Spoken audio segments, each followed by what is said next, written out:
Now, Mr. Sunny Benaventura, narinig mo yung sagot ng Director General ng PDEA at saka Mayor ng Silang Cavite, tapos sasabihin mo dito sa committee na ito na ikaw ay driver at security lamang? Wala kang kaalam-alam? Matanong nga kita, o nagsisinungaling ka? Sa ano po, Your Honor? Mag-ingat ka dahil baka hindi ka na makauwi. Yes, Tapos Your Honor. sasabihin mo sa amin dito na driver security ka lang at wala kang pakialam dun sa kwan. Oh, come on. Huwag mo akong bulahin. Kung nabula mo si Chairman Dan Fernandez, huwag mo akong bulahin. Congressman Acop, you're recognized. Thank you, Mr. Chair. Kung titignan po natin, wala na po akong document sa aking harap eh. Magandang gabi, Mayor Carranza. Good evening, sir, Your Honor. Kayo po ba ay may security sa iyong sasakyan? Yes, sir. Meron ka ring driver? I usually travel with my driver and security aid. Security aid. Meron bang mga pagkakataon na may inuutos ka sa iyong security aid o kung wala yung security aid mo, nautusan mo yung driver mo? Whenever we travel, sir, I always ask my aid to... Hindi ko sinasabi kung nagtra-travel kayo. Yes, sir. Ang tinatanong ko, were there instances o merong mga pagkakataon na nauutusan mo yung iyong security aid? At kung wala yung security aid mo, ang nautusan mo yung driver mo? Yes, sir, most of the time, sir. Most of the time. And your driver and security aid would know kung sino po yung nakakasalamuhan nyo ng mga tao? Yes, sir. Yes. Yes, sir. And you're under oath? Yes, sir. Yes, sir. Opo. Now, may I ask Director General Lazo, do you also have a driver and a security aid? Yes, Your Honor. Isang driver, isang security aid sa iyong sakyan. Yes, Your Honor. With the same question na tinanong ko kay Mayor Carranza, would your answer be true also like him na nautusan mo rin yung iyong security aid para sa iba't ibang bagay o kung wala siya, yung driver na nautusan nyo? Yes, Your Honor. At sa inyong sa everyday activity, yung driver ninyo o yung security nakakaalam kung sino po yung nakakausap ang nakasalamuha po ninyo? Yes, Your Honor. Yes. Yes, Your Honor. At kung kayo'y nandun sa kotse o nasa opisina at walang bisita, nakakwentuhan ninyo yung driver nyo at saka security aid. Tama? Yes, Your Honor. Would that be true also, Mayor Carranza? Yes, sir. Now, Mr. Sunny Benaventura, narinig mo yung sagot ng Director General ng PDEA at saka Mayor ng Silang Cavite, tapos sasabihin mo dito sa committee na ito na ikaw ay driver at security lamang at wala kang kaalam-alam? Matanong nga kita, o nagsisinungaling ka? Sa ano po, Your Honor? Mag-ingat ka dahil baka hindi ka na makauwi. Ano? Ang ibig mo sabihin, driver security ka lang, hindi mo alam kung sino-sino yung mga nakakausap ng iyong boss?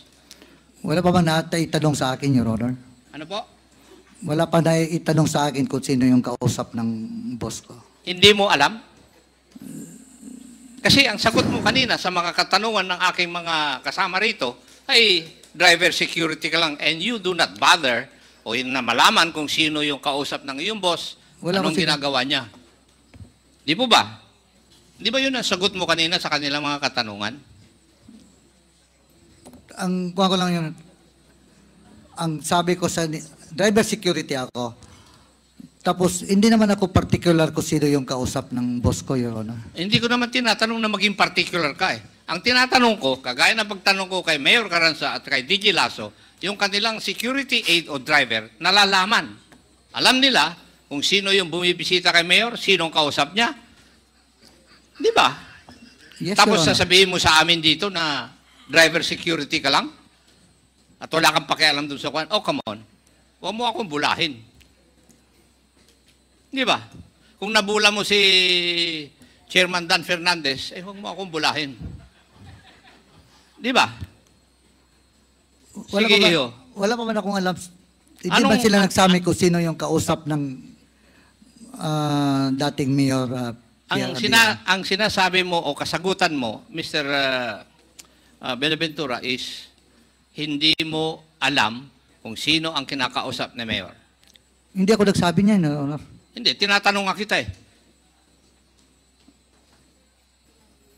Kasi kung mali ka ng sagot, bakit hindi ka nga makauwi mamaya? Mag-isip ka maigi. Parehas lang tayong pulis. Pero mas loko siguro ako kaysa sa'yo.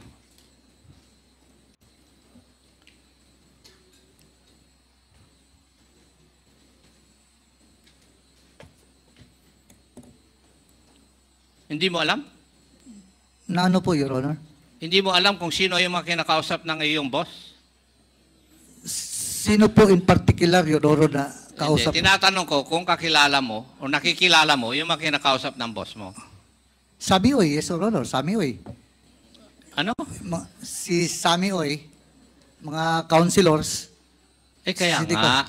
Kaya ko tinatanong sa iyo dahil ang sagot mo kanina sa mga katanungan ng aking mga kasamahan, hindi mo alam kasi driver security ka lang.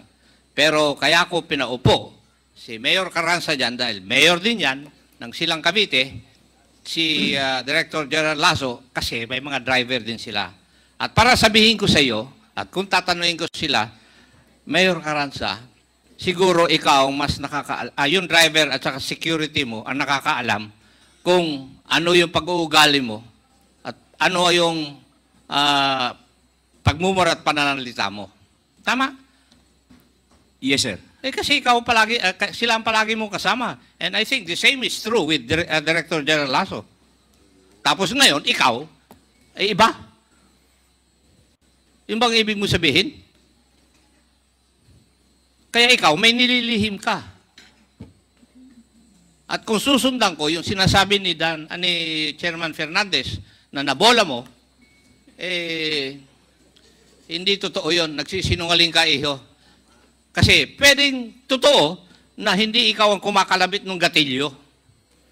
Pero ikaw nauutusan ng boss mo na may mga ayusin. At ganun din naman ang nangyayari sa mga driver at security ni Mayor Ted Carranza at saka ni DG Lasso. Kasi meron din akong driver at saka security. Ang tinatanong ko sa iyo, yung karanasan namin, bakit naiiba ka?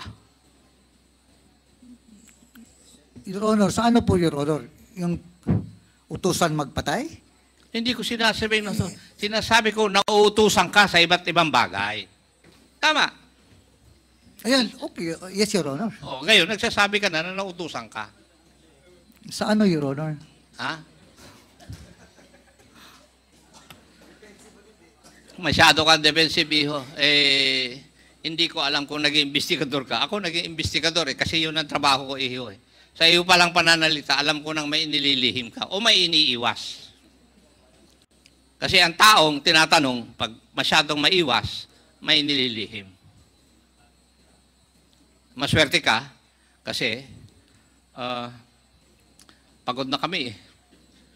At saka mabait na si Congressman Paduano.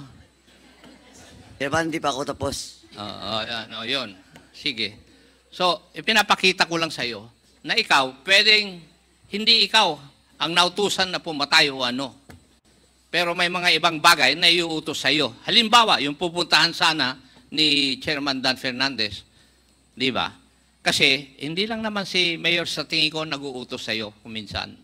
In the same manner na yung mga sekretarya ni Mayor Carranza at sekretarya ni DG Lasso kuminsan nag-uutos din sila sa mga driver nila.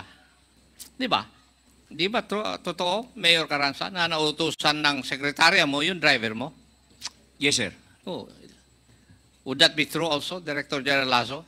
Yes, Your Honor. Yes. Kaya kung sino man ang may pera, may hawak ng pera, para dun sa accomplishment ng mga pulis, pwedeng iutusan ka rin. Kasi ikaw nakakilala sa mga pulis. Diba? At alam mo rin kung ano-ano ang kanilang linya ng trabaho kasi pulis ka. Diba, iho? Yes, Your Honor. Yes. Umani naman ito ng iba't ibang reaksyon mula sa ating mga netizens. Ayon kay Dulce Rowena, I salute you Sir Buenaventura, very natural ang dating mo at sinasabi mo lang ang totoo. Thank you for standing with PRRD, mabuhay ka sir.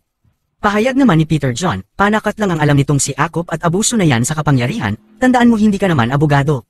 At ito naman ang saloobin mula sa ating kababayan na si Lovely Millie, kawawa lahat ng mga taong ginagawa nilang resource person, binabastos lang tapos pinapahiya. Nakakagalit na talaga ang mga ginagawa nyo. Mga kababayan, feel free to comment below para maglabas ng saloobin sa balitang ito.